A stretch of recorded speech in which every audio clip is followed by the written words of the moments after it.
Hey guys, what's going on? And welcome to another episode of Geekin and Drinking. I'm Eddie. Steven. And Matt. And we got a great show for you guys today. It's episode 14, and we're going to be going down a list of movies that we've seen recently, giving our thoughts, giving our our opinions on these movies. They've been out for a while, but we're the everyday or simple man moviegoer. We don't see early screenings of movies. We see the movies when they come out, and we give. Or when they come out on Blu-ray. yeah. So sometimes we don't get to make it to all of them, but hey, we try to catch whatever we can. And, but hey, wait, just before we get started here, just want to hey guys, y'all look a little thirsty right there. I brought some brews for you guys here. So what you got for us today? I brought you some Alamo Maibocks today. It's gonna be real delicious here. Real tasty, real good. What is a My Bock? Is it a... So kind of think of other bocks. It's a little dark beer, kind of real good dark color. Nothing dark as like a porter, but a little darker than an amber. So it's pretty good. It's got a real good taste to it. And if you guys never had it, I think you guys are gonna enjoy it. Cool. So, Right. So I'm just ready to pop these things up. Let's go.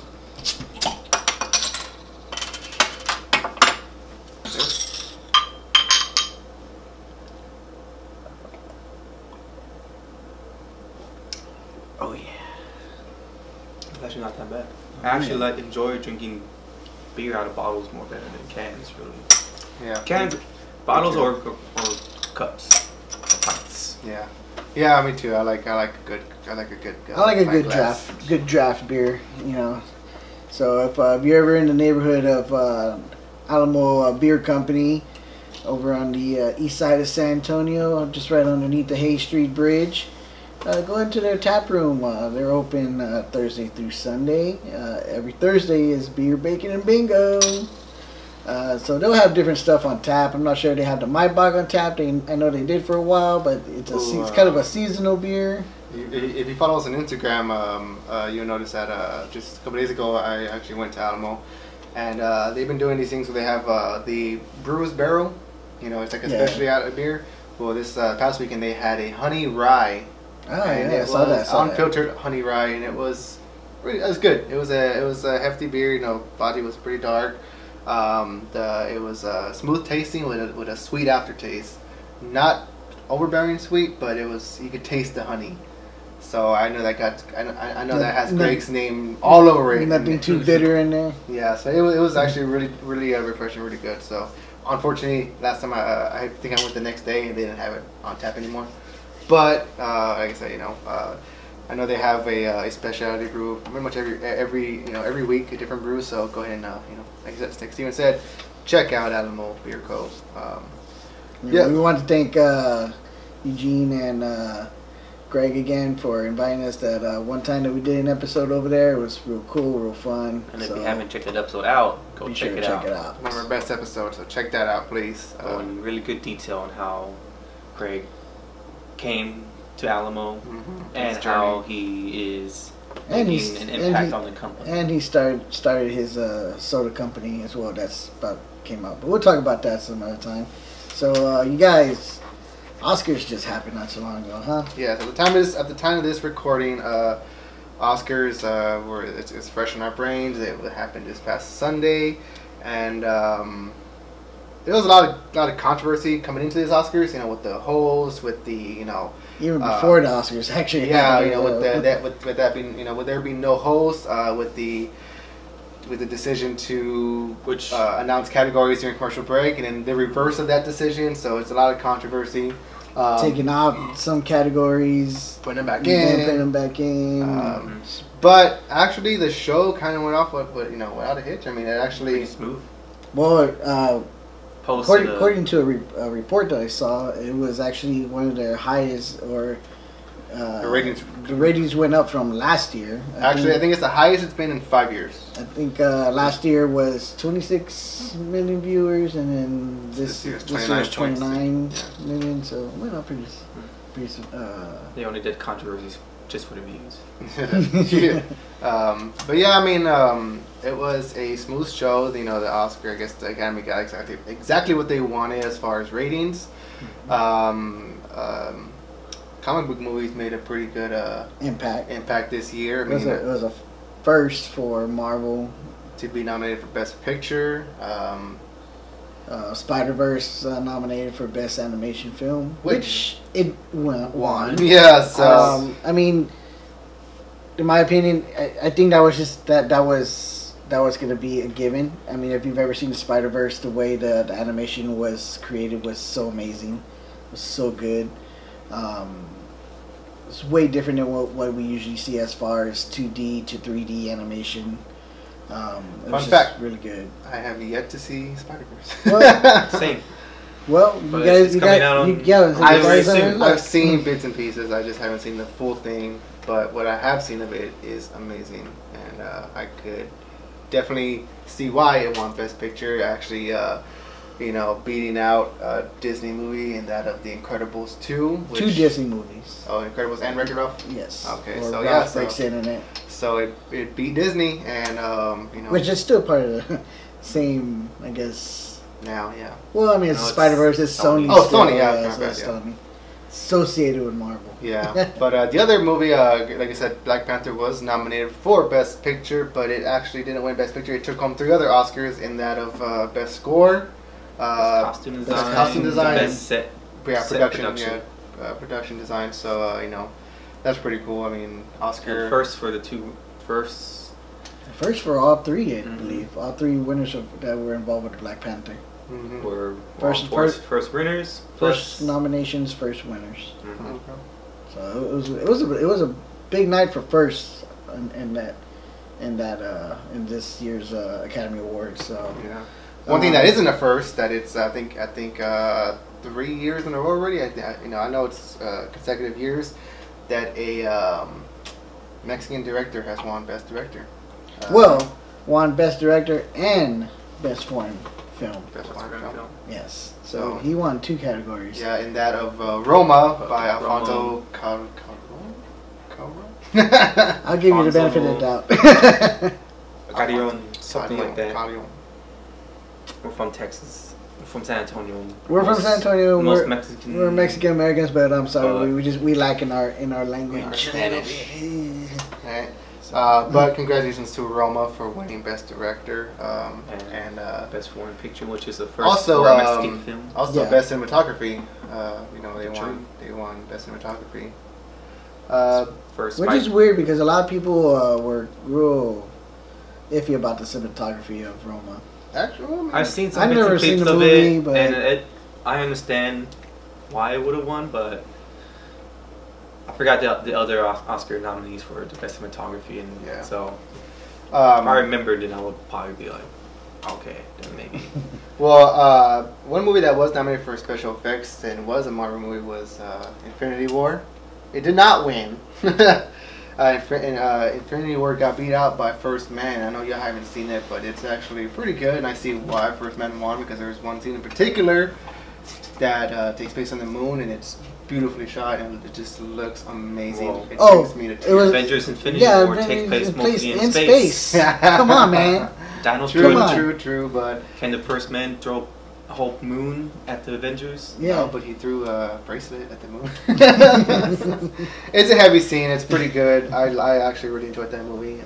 Another first, Spike Lee finally won an Oscar for Black Klansman. Black Klansman, Best Adapted Screenplay. And you could tell his excitement when he got up and hugged Samuel Jackson. So, has he been nominated before, or was this actually his first nomination? No. I can't remember. He's been nominated before, but he's lost out. I know he's lost out on some that were pretty big. Yeah, which kind of, But she was nominated for Best Director. Pertains to the fact that he, kind of was upset about a certain category that won later on, because I think a lot of people were upset with a whole bunch of certain categories and stuff. Let's jump to it. The category we're talking about is Best Picture, won by Green Book.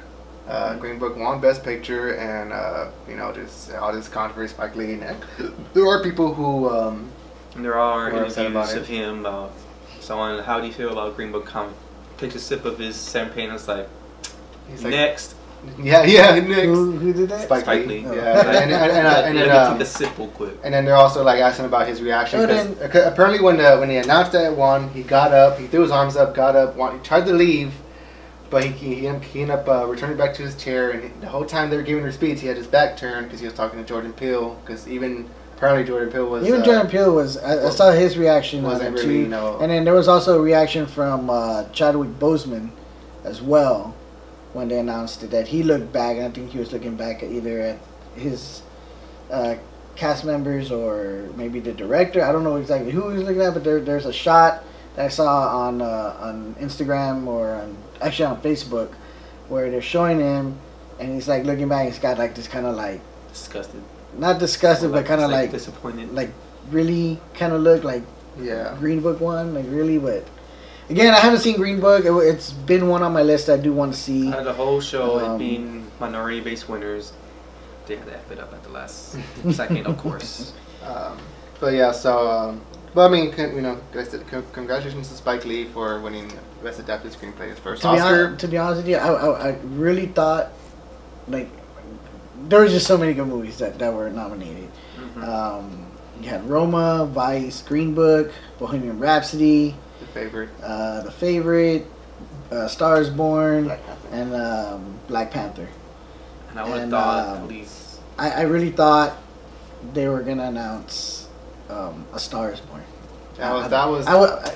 In my mind though, it was kind of like those machine games where you're like, like which one's gonna go, which one's gonna get, and then like at the last second, right before she was announcing, my mine just stopped on A Star Is Born. It's gonna be A Star Is Born, and boom, Green Book. I'm like, oh, what? It's the movies you least expected to be too. So let's continue on this list. And maybe even I thought it would have been Roma, because that would have been real interesting too, because it would have been best. It would have been a first for best foreign film, best director, and well, for him himself, and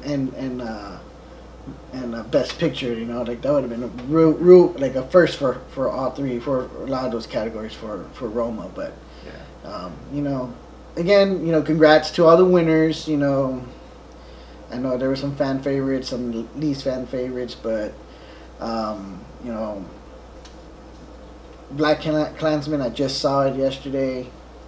Real good movie. I'm surprised I didn't really know too much about it until you mentioned it to me. When you were telling me about it, you're like, yeah, you know, it's about this. I was like, huh. So then I started seeing like all this other stuff, and then how they were interviewing the actual guy and stuff, and, you know. So I finally got to see that shit, and it's an amazing movie, real amazing movie. If you get a chance to see it, man, you should check it out. It's really good. Well, more on that in a little while. I mean, because we are going to get to a list of movies that we're going to review, and Black Klansman is one of them. So, but I mean, yeah, congratulations to Olivia Colman for upsetting Glenn Close as for Best Actress. And that's another reaction too. Lady Gaga was they're making a stink about Lady Gaga. They're making a stink about it. I don't think it's because she didn't win. I think it's because everybody thought that Glenn Close was going to win. So Lady Gaga was clearly surprised that it wasn't Glenn Close that was announced. It was Olivia Colman from The Favorite.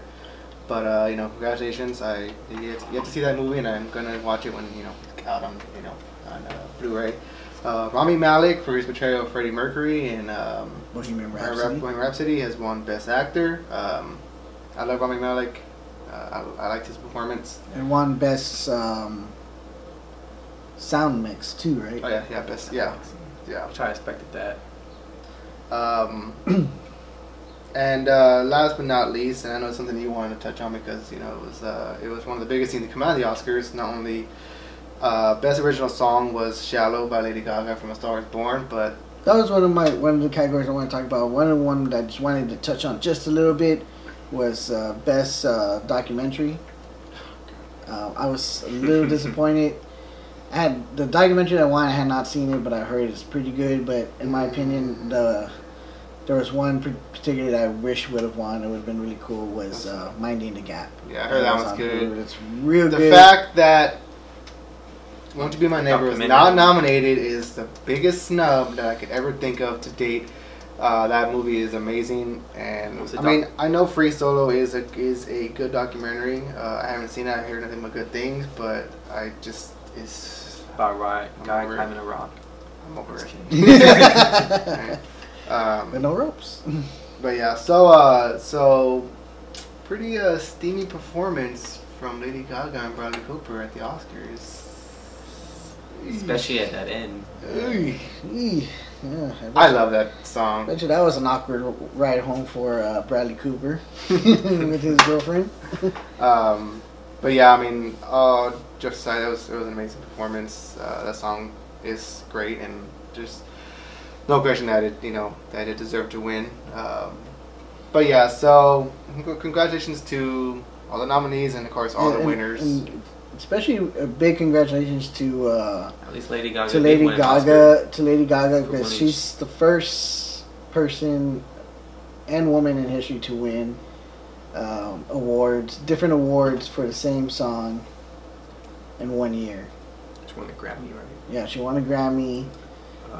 She won recently the Oscar, the Golden Globe. There was a couple others that she also won.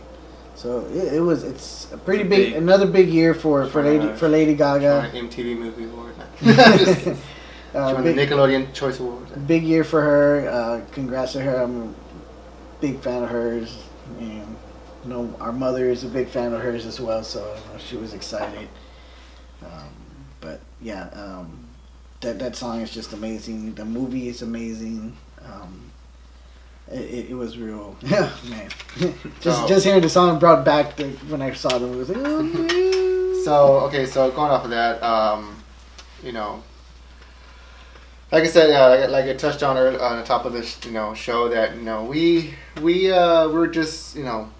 we're just like everybody else. When a movie comes out, we go see it. There's press screenings, there's fan screenings, there's events, whatever.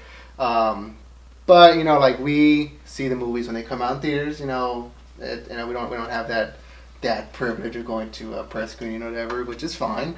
I like to see the movies with the audience, and I like to see them, especially when we go see like Infinity War or this year when we go see Endgame with the actual fans. With the actual fans, and we get to experience that. So going off of that, we're gonna be reviewing some movies, and just to jump off that Oscar discussion we just had, we're gonna talk about 3 movies that were My favorite thing about talking about going to see the movie like with actual fans is the cheering that you get from it. It's almost like being like at a sports game. So I remember when Force Awakens came out, and as soon as the scroll comes up and everything, says Star Wars and everything, everyone's just clapping and cheering. Mm-hmm. Chewbacca and Han Solo come out, everyone's clapping and cheering. And same thing when when Infinity War, when certain characters meet for the first time, everyone's like, oh my god, and then Infinity War, Captain America shows up, everyone started cheering. So it's a really good experience, especially for my son. He gets excited, so he starts clapping too. So it was pretty fun. But you were saying, we're going, you were talking about something before I interrupted you. But yeah, so the first movie that we're going to talk about today is A Star Wars Born. I recently just saw it. Star Wars is Born? I recently just saw it, and I really liked it. It was a good movie. Bradley Cooper. First directorial, and he knocked it out of the park. What made me laugh? It's because people were up in arms that Sam Elliott was nominated for Best Supporting Actor, and I see why, because he's really good in that movie. But what made me laugh the most is there's one part where him and Bradley Cooper are face to face, and it's like they're doing a mumble off. It's just it's so funny. I love it. I know which part you're talking about. When because there's he goes when he's in the movie. The character's from Arizona. His dad owned some land, and they buried the dad there, and the brother was keeping. Yeah, the brother Sam Elliott was keeping. Was in charge of the land or whatever. Yeah, he ended up selling it. And things that was cremated. A wind farm. Yeah, but it's just funny because they get into his face, and Sam Elliott has that deep voice, and then that lower lip that goes down. Yeah, that goes or gets sucked in. That mustache, though. That mustache, Jesus Christ. But No, it was a great movie. I love the music in it. The music. I don't think I've ever seen him without that mustache. The music in that movie literally brings me to tears every time I hear it. It's just, I don't know, like, and call me sappy, whatever. Like, it's just the fact that like that movie is a love story through and through, and it's like it's just a sweet love story. Nerd. Whatever. I mean, it's so good to the point, the end, and what happens, it's extremely hits you hard. Yeah, I'm not gonna lie. There was some dirt in my eyes during the movie, but during that part where they first come out and sing, or where he first brings Lady Gaga's character out to sing, I had some dirt in my eyes and some tears came out. But anyways, yeah, that part was like, I was like, oh my god, like that was so good. Yeah, I mean, even just her when she was just singing the lyric to him in the parking lot when they were just hanging out. That part, it's just like, it's too on the nose for me. It's just like, don't talk about her. Like, when you seen the movie, you know. Yeah. But like, I don't know. That's just like, oh, and then like, what was funny was that when he brings out, I love that part, but it's just like didn't she just sing that song to him the night before or a couple nights? He wrote lyrics, and he wrote lyrics and had the music that's already sung up, and she already came in and knew what. Because she even said that it would make a great chorus. Yeah, so, true, yeah. But it's just like, I was like, oh, come on.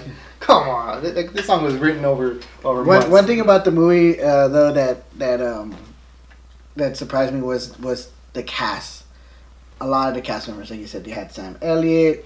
I can't remember the guy's name, but you had the guy that came out of Nick and Nora. Yeah. That was the lead singer for Michael Cera's band.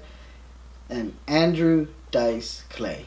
I did not recognize that he was Lady Gaga's dad in the movie. Even Dave Chappelle. And Dave Chappelle and Eddie Griffin was in it. Mm-hmm. They both had little small parts in there. Alec Baldwin. Alec Baldwin played himself though. Yeah. He was the SNL host or whatever. Yeah, he introduced him. Yeah, they play on SNL or she plays on SNL, so he's like introducing. And they even go to like the Grammys, and Bradley Cooper pisses himself, and it's hilarious. Man, spoilers, bro. He's not gonna watch it. I'm not gonna watch it. Yeah, other people are gonna watch it. But yeah, so Star is Born, great movie. I loved it. Let's go to the movie that I know you love.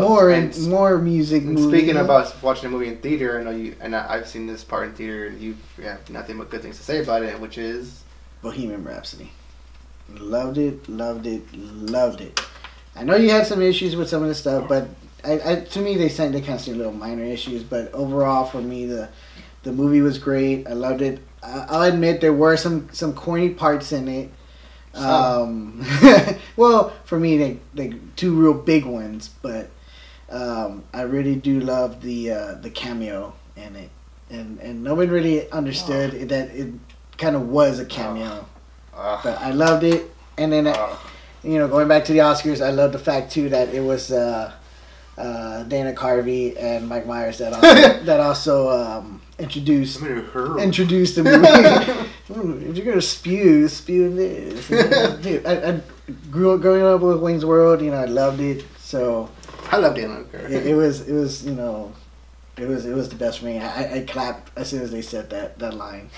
So he's all like, Bohemian Rhapsody really launched my movie Wayne's World. Like talking about his movie. So, but Bohemian Rhapsody, if you have not seen it, it was a good movie.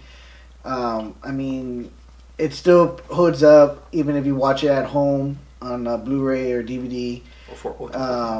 But I think the movie experience itself was the best part of going and actually seeing it on the big screen. Especially the Live Aid concert. When I went, everyone in the theater was singing along to it. It was just it really made you feel like you were actually there. Especially when he sings Radio Gaga. Oh God, that was like the best part of the movie. That part, and then of course when he starts getting into the "We Will Rock You" and "We Are the Champions." It was just such an amazing movie. I loved it. Again, congrats to Rami Malek for congrats to those teeth. Best Actor. Just an amazing movie. Yeah, you should definitely see that one. That's a definitely must see right there. What did you think? I know you've seen it. I'm over here babbling about it, how much I love it, but I want to hear what you say, because I know you had some negativity on it, but let's see what you say. It was a good movie. I enjoyed it for what it was. I just think it was, given that some of the things that happened in the movie didn't exactly happen in real life. Oh yeah, which kind of which is with every movie, but this more so than others. It seemed like to me that they set off to make a Queen movie. And then when they started filming the movie, it turned into a Freddie Mercury movie. And then by the time it was like, and again, they're just like kind of like, what are we making, a Queen or a Freddie Mercury? I think in the end product, it was kind of both. They decided to focus it more on him than the entire band, because at a certain point, the band kind of disappears, just like the way in real life when he was doing his solo. Yeah, which by the way, if you haven't heard solo stuff, it's amazing. There's one he does. Barcelona in the opera style. It's so beautiful. But anyway, but yeah, I mean, like, and then like I said, there's a lot of moments that's just too on the nose and too, like I said, corny. Every time I say on the nose, I want you to do that. So too on the nose. There you go. But like that one part, and it was a nice scene. I loved it, and I was like, cool, but it's like, okay, that's like, but one part where he's laying in the bed and he's playing the song, which was cool, but he's all like, sounds like that'll be a hit. That's one of the parts. Yes, that's one of them. Like, and then the whole, like I said, they were good scenes. It's just they're just way too obvious on the nose. Like, oh, I have an idea for a new song. Yeah, that's the second one. It's like, okay. And then like he comes in and he's like, what's the lyric? And he starts and just right off the back, just like also with another one bites the dust. He's all the bass player. He's all bass player. Doom, and then like he just comes and starts singing it like and perfect. I'm like, oh, come on, like. But doesn't he even ask the bass player like, when did you write that? And he goes, I just came up with it right now. And it's like, yeah, I think so. Something like that. But the thing that drew me the most to the movie was Rami Malek and him playing that character, because he plays it with in the beginning with such innocence, like when that one scene where where he first meets that girl and he goes to her store and he's looking at some clothes. He's like, oh, I rather like these. Would you have in my size? And she's all like, this is the ladies section. He's like, there wasn't a sign. And it's just like, oh, like it's just like, and then at one part where he's I guess it's after him and his wife break up, and she moves into the house next door to him, and he calls her because I guess he just like wants, he just misses that. He can't live without her because she was his best friend, the love of his life. Yeah, and so he calls her and he's all like, like turn your light on, or like pour yourself a drink. Like, it's so sweet. Bring that back up. That was one part that kind of got me upset, because like that's kind of like, you didn't let her move on. You moved on, but you didn't let her move on. So that part kind of upsetted me a little bit. Whether if that's the way it kind of really went down or anything, but yeah, I mean, it was just, I guess, more sad for me that he was just holding on to her, but yet he was doing what everything that he wanted to do. So yeah, Star is Born, amazing. Bohemian Rhapsody, awesome experience. Like I had said earlier in the show, one movie that just recently saw is Black Klansman. I know you've seen it. I know you haven't seen it.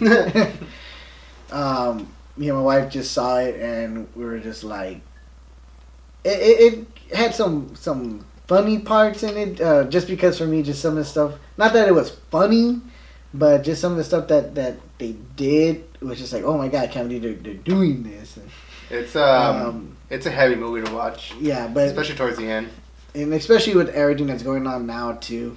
Yeah, it's real heavy on a lot of issues, from back then to even now, and it just kind of also makes me a little sad sometimes that that we haven't moved on from it. You would have thought that with a lot of the stuff that's been going on,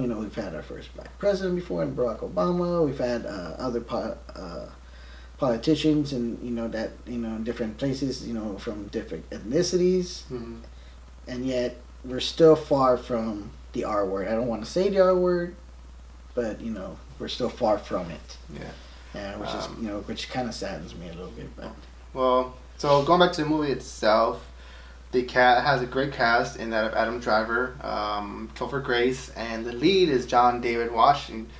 John David Washington, which is Denzel Washington's son, and which that was a little controversy in that for the Oscars, because how they're having different people introduce the best pictures. They were wondering why the Academy didn't invite Denzel to introduce Black Klansman for his son, and the fact I think that Denzel has even been in one or two of Spike Lee's. Because he was in Malcolm Malcolm X, and then I think Above the Rim was one. I think that was one of Spike Lee's. It sounds like one of Spike Lee's movies. But anyways, so yeah, there was just that. But going back to the movie itself, amazing movie. Loved it. I'm glad you recommended it to me. The first time I saw the trailer for us, it was just a subtle trailer at first, and then all you hear is this. It's God Bless White America. I was like, Hold on. Someone looks a little thirsty over here. I think he needs another cold one. I like how you have the ice chest next to you. Yes. Nice and cold. So, but you were talking about the trailer. I think I've seen the trailer once before, but I didn't really know what it was. And again, did you know it was a true story? I didn't know it was a true story until once you showed it to me, or told me about it, and then I started seeing all these things about it. And then there was one like the real life. I forgot the detective's name, but I was like, what? I was like, Would you think of Topher Grace as David Duke? So, again, like I said, there was a couple of parts that made me laugh. When he popped out, I was like, that's Foreman with a mustache. It was funny, but it was good. It was good. Again, it was just pretty much just Foreman playing a racist Foreman, of a leader of the KKK. And I think he was the leader or one of the big ones from the Louisiana chapter, because the story itself takes place in Colorado Springs, and where they started up the chapter, and they're like, don't say that, don't call it the Klan, it's the organization, so because they're trying to not affiliate themselves as a terrorist group. It was a group of guys that were in just organization that agreed upon certain issues, I guess you can say, yeah. But his performance was pretty good. I loved how he was just conversating with the detective. So if you don't really know the background of it, Black Klansman is about a detective that's trying to infiltrate the KKK. Yeah. Ron Stallworth is the first African American detective in Colorado. In Colorado and Colorado Springs, and infiltrates the KKK by impersonating him as a white man. That's where Adam Driver comes in. And that's where Adam Driver, who was a detective in his precinct, it's like the body, played the physical part of him. So, is it Ron? Ron Stallworth. Ron Stallworth. Every time I kept hearing that, I wanted to say Star Wars. Star Wars. But Ron Stallworth would talk to everyone over the phone, and then have his partner go to the meetings and the meetups and everything like that, and portray him. Man, I was kind of on the edge of my seat, because there was just that one guy that was like, I don't know about this guy. He's wired. I'm gonna make him take a lie detector. Oh yeah. Was it like a white lie detector test? Yeah, or something like that. And then oh my god! And then the one part where he goes to his apartment, and then the actual. Ron Star actually opens the door, and they're like, sorry, Ron. Sorry, wrong. I must have the wrong address. And But yeah. Yeah, I remember that part. I was like, oh. I was like, it's so early for him to find out. 30 minutes in the movie. But no, it was a really good movie, real entertaining. Again, I know it wasn't. I mean, every movie is meant for entertainment, but this one, was real entertaining and really hits on some issues, like I said, that we're far from in today's time. But yeah, what did you think? Well, I mean, just to pretty much narrow it down. Out of all the movies that I've seen from this year's Best Picture nominees, this is my favorite. I liked it better. I liked it over Bohemian Rhapsody. I liked it over Star Wars Born, and I like Black Panther, but I think Black Klansman was the better movie. I haven't seen the other ones, but the ones that I have seen, this is my favorite one. Like I said, I actually watched it twice just because how much I liked it. I watched it. I really do think we might change our minds if we see Vice and it turns out to be super good. But I heard that one's good too. Yeah, and plus it's Adam McKay, so. But I mean, yeah, this is up there for me. One of my favorite movies of last year. Ooh, excuse me. So, if you guys haven't checked it out, Black Klansman. John David Washington, Adam Driver, Topher Grace, directed by Spike Lee. So check it out and let us know what you guys think in the comments below. Rent it on your digital devices. Go buy the DVD. Yeah, Redbox in your area. Go to the local Redbox. Your local Redbox. There's many forms of nowadays to watch something. Blockbuster and Hollywood Video don't exist anymore. So alright, so just go to the big old Redbox by McDonald's. I just want to touch on. I know there's one big movie we want to talk about, but I just want to touch on one that we also just seen, just to kind of get out of the way of movies that he hasn't seen yet. Long Dumb Road. Oh yeah. Just recently saw that one. Jason Mantzoukas. And Tony. He has such a. I want to say ravioli sometimes. I do too. But in other words, he's the kid that plays Flash in the new Spider-Man movies, Spider-Man Homecoming and Spider-Man Far From Home. Yeah. He's the one that's always messing with. And the thing is, like, his character in this movie is completely different. Oh, way different. He's like the Peter Parker. Yeah, it is. Because he wants to be a photographer or art photographer. Yeah.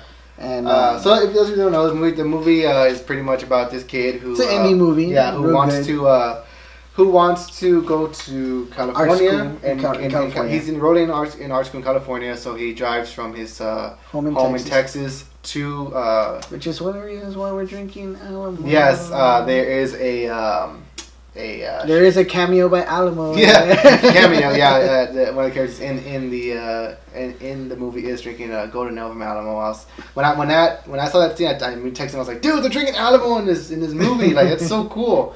But yeah, so he goes on his road trip and he meets Jason Mantzoukas, who is a mechanic / I don't know what he is. He's just a free spirited kind of person. Pretty much like that. Just a free spirit mechanic. And there's not really like a set plot in the movie. It's just a road trip movie.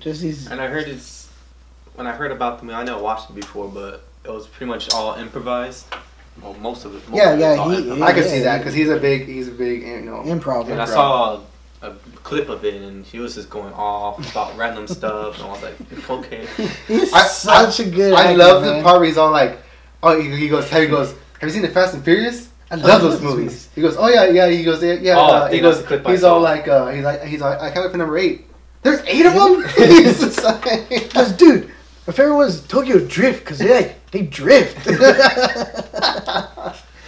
He's such an amazing actor. He's come a long way since just being just a supporting actor or just kind of like an extra background character. I mean, that appears every now and then. Yeah. If you've seen The League, he was one of those background characters. But it was funny. He became such a popular character for The League that they kept bringing him back. He almost became a main character. They even gave him and Seth Rogen's character their standalone episode. It was the porn episode. And that Dirty Randy, because Seth Rogen plays Dirty Randy, but when they first meet, it was like clean Randy. He's like, oh, I don't like touching his germs and stuff. He goes, oh, so you're like clean Randy.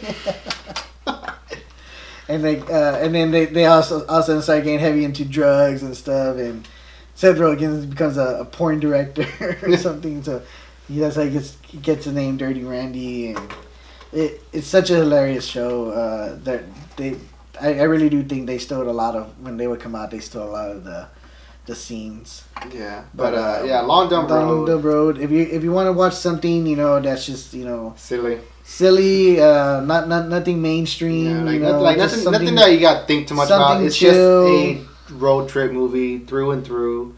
Real funny, real good acting. Yeah. It's just so good. It was an amazing movie. So yeah. Yeah. So highly suggest that Long Dumb Road. Please check it out. It's a great movie. Alamo makes an appearance. But so me and Steven have been talking about these movies that we've seen. Sorry. It's measuring. I was like, what do I have? But last week we just went. Yeah, last week we us three as a unit, as a trio, went to go see a movie, and I want to throw it off to Matthew to give us his initial thoughts and let them know what movie we saw. Well, last week we saw Alita Battle Angel, which is based off a manga called Gundam, but in English translation is Battle Angel Alita. I'm the one who read most the comics that were available to me because I got a comic book app, and it had pretty much all 8 volumes of like the main storyline. And to me, the movie translated pretty well onto screen. And there were some parts that were changed, and it didn't really affect the whole story. It still stayed true to what the manga was about, because both the producer James Cameron and director Robert Rodriguez are beloved fans of the manga. James Cameron himself personally bought the property rights to the movie, but he's been trying to get it worked on since Titanic. And you could tell James Cameron has his foot in this because the way it looks. It looks amazing. And it's a movie, of course. They're trying to make a franchise out of it because, I mean, there were some solid parts, but most of it was all pretty set up. Yeah. Especially the ending. And and for the most part, it kind of geared towards the most people are calling it towards the young adult territory as far as like being a love story. Yeah, the whole love story subplot was kind of it was kind of the same way.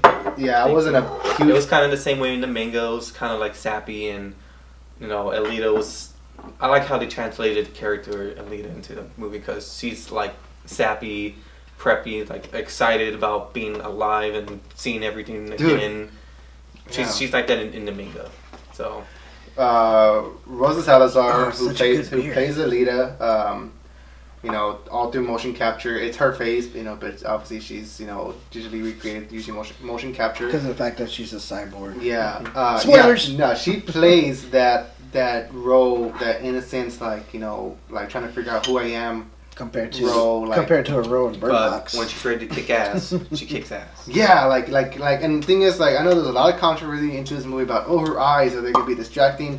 For me, personally, they were not, because they highlighted her innocence when she needed to be innocent, and they highlighted her aggressiveness when she was a warrior. And I saw a little interview from James Cameron, and he even pointed it out. It's like, when the first trailer came out, the whole controversy was the eyes, but the eyes literally. It's how the author and illustrator drew the eyes. Yeah. So he's like, we can't have Alita without the big eyes. But no, like I said, like I think, to me they weren't distracting, and I just think the highlights, how in Wonder Woman when she goes to the mainland, she's like, she's just like, she's not used to it, she's like, which was fine. Mm-hmm. And this one is just like, Alita, she's trying to figure out who she is. She doesn't know who she is. She's just like, but like she just played that like when it's not a spoiler. It's just like he gives her something to eat. Remember, he gives her an orange, and she's all like, I think I like oranges, like, cause it's so good. Oh, like when she bites the peel. She's I'm hungry, and he gives her orange, and she just like bites like an apple, and she's like, ugh. I kind of found that a little awkward, I guess, just because for me it's like, well, she's a cyborg, how could she eat? And but you know, I would always have to be logical with your thinking. That's just me being logical. I did love the movie. I didn't know what to expect from it. You made a good point there. I didn't know exactly what it was, other than, you know, I know Matthew said it was based off of a manga. So when we went to go see it, I was like, yeah, I'll go see it. No, whatever. You know, and check it out. I ended up liking it a lot. And I think I want to go see it again. I want to take my son to go see it. Yeah, I want to go see it again too. I think he'll like it. I like the fact that we went to go see it in 3D. Okay, yeah. It was really good in 3D. And that's because, I don't know about you guys, I'm not too big on 3D. Yeah, I'm not too big on 3D either. But certain movies that are good 3D, but you know, this one was really amazing 3D.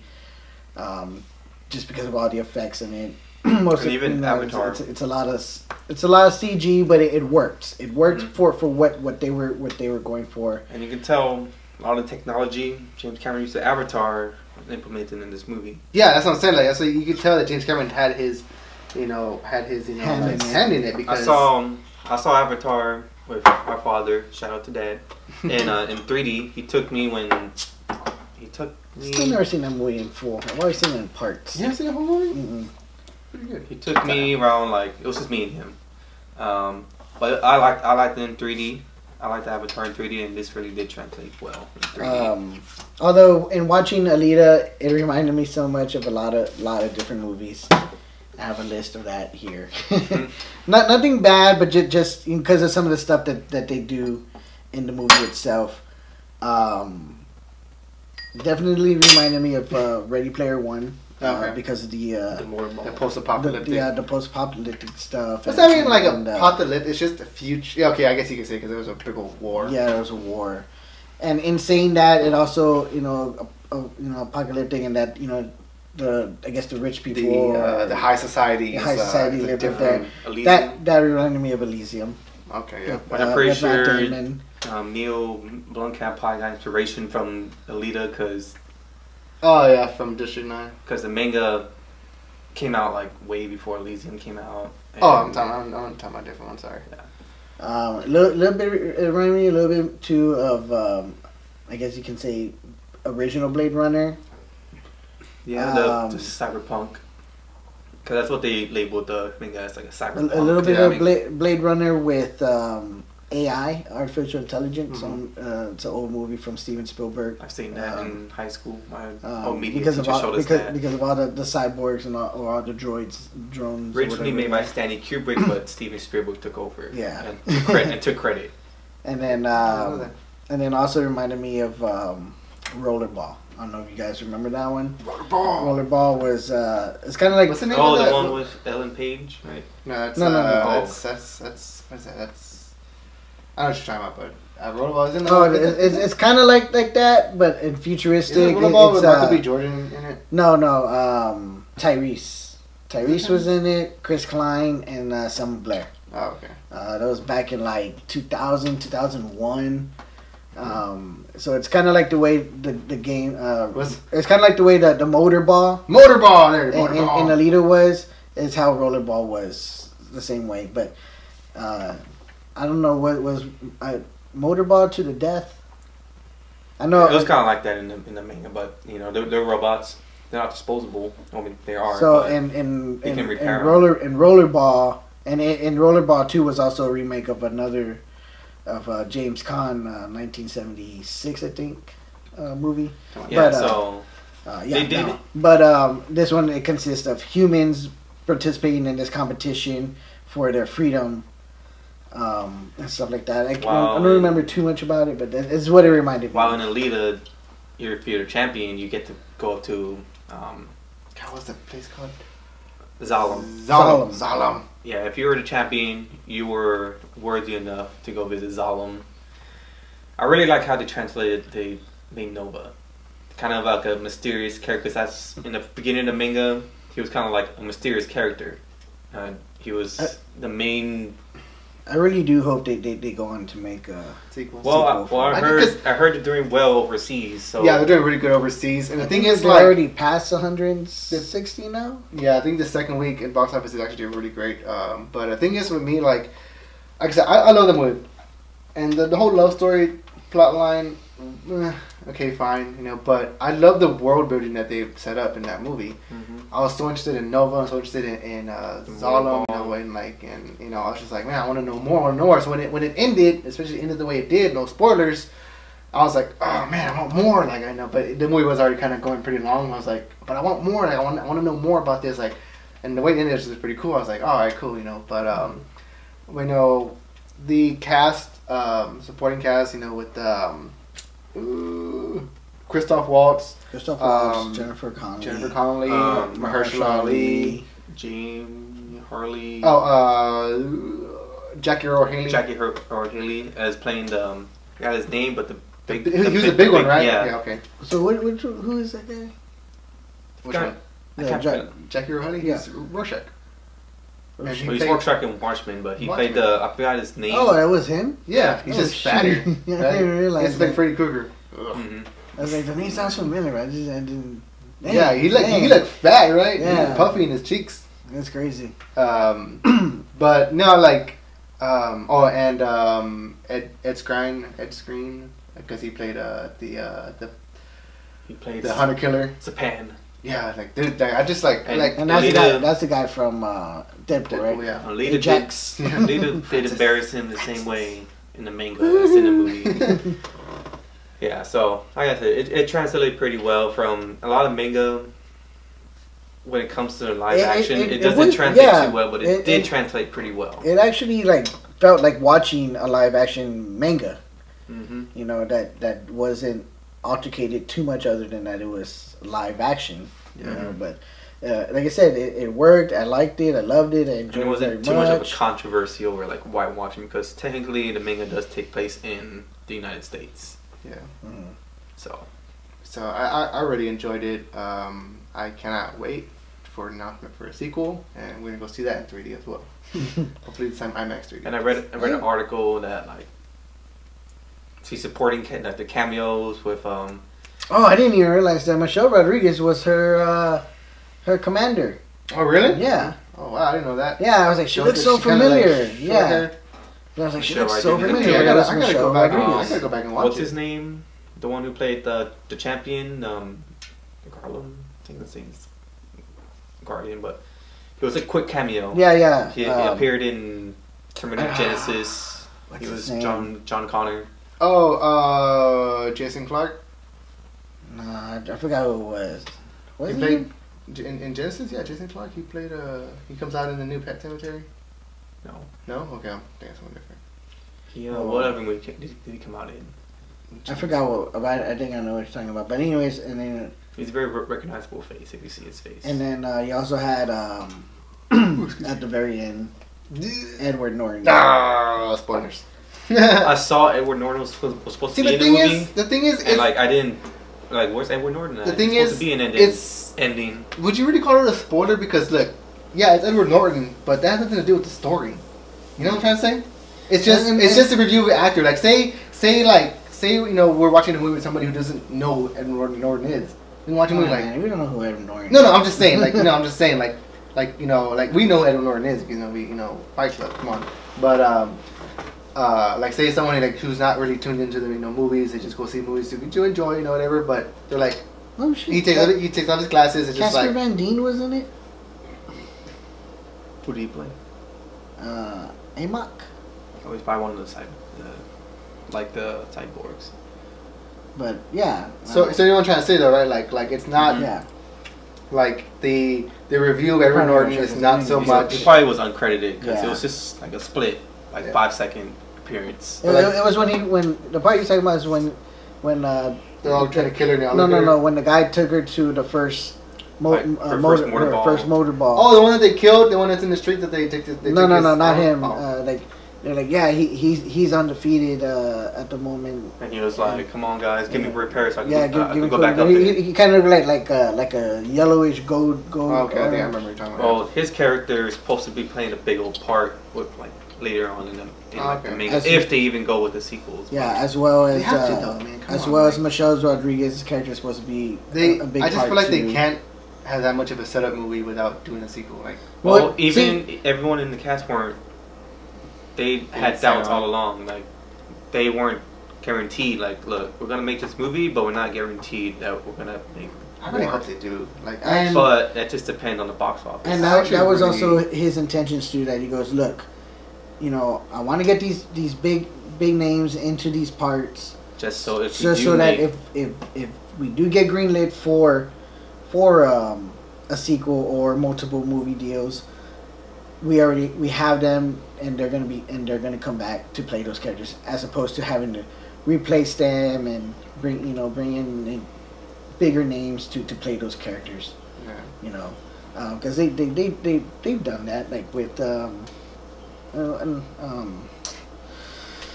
I can't think of it. War Machine? No. Well, I mean, War Machine, that was kind of a big character. We already knew War Machine was going to come out eventually in the Marvel universe. But I mean, they've done that before. I can't think of it. But yeah, it's not uncommon. It's not Alita, uncommon. good movie. Yeah. I'll definitely check it out though. Yeah, definitely check it out. Support it. Don't watch it on the internet.